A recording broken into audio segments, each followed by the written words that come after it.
شب قدر پچھلے تمام زمانوں سے چلی آ رہی اور روایات میں یہ بات بیان کی گئی ہے کہ حضرت یوسف نے جو خواب دیکھا تھا کہ 11 ستارے اور چاند و سورج انہیں سجدہ کر رہے ہیں، وہ خواب حضرت یوسف نے شب جمعہ میں جو کہ شب قدر بھی تھی اس میں دیکھا تھا۔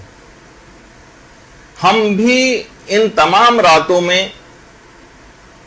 توفیقات کے خزانے حاصل کرنے کے لیے بڑے بڑے تھیلے ساتھ لے کے جائیں گے۔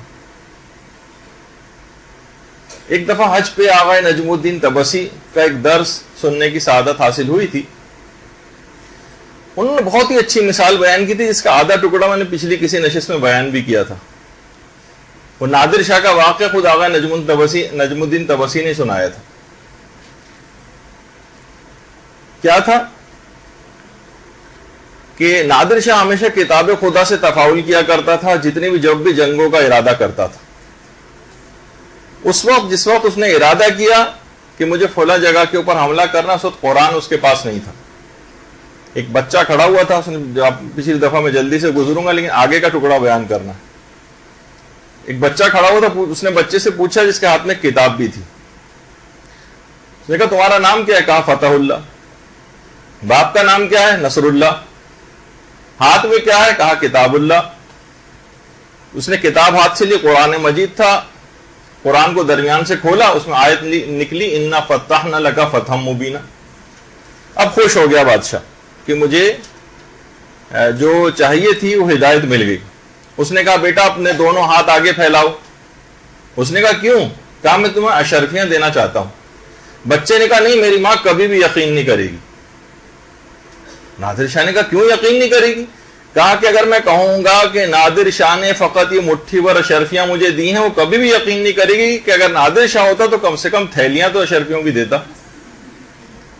اسی وقت اس نے کئی تھیلیاں بچوں کو اشرفیوں کی دیں، تو بچے نے اپنی چالاکی کے ذریعے پوری تھیلی جو حاصل کر لی۔ اب آغا طبسی نے ایک بہت اچھی بات کہی تھی کہ کیا پروردگار کی عطا معاذ اللہ نادر شاہ سے کوئی کم ہے، یا ہم کسی بچے سے بھی زیادہ بے وقوف ہیں؟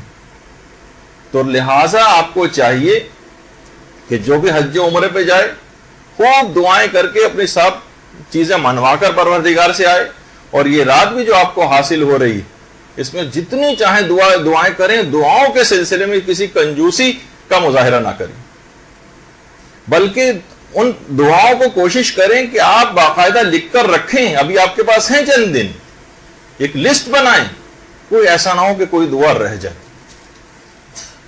تو جو بھی تقدیر آج لکھی جائے گی، یعنی آج سے مراد اس شب قدر، وہ نئے سال کی تقدیر ہوگی۔ اور ہمارے چھٹے امام جعفر صادق علیہ الصلوۃ والسلام فرماتے ہیں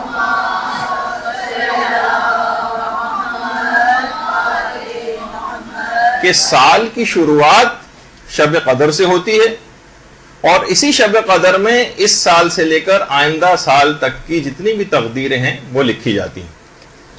تو یہ آپ کو علی الخصوص اس کے اندر اس بات کا خاص الخاص خیال رکھنا ہے کہ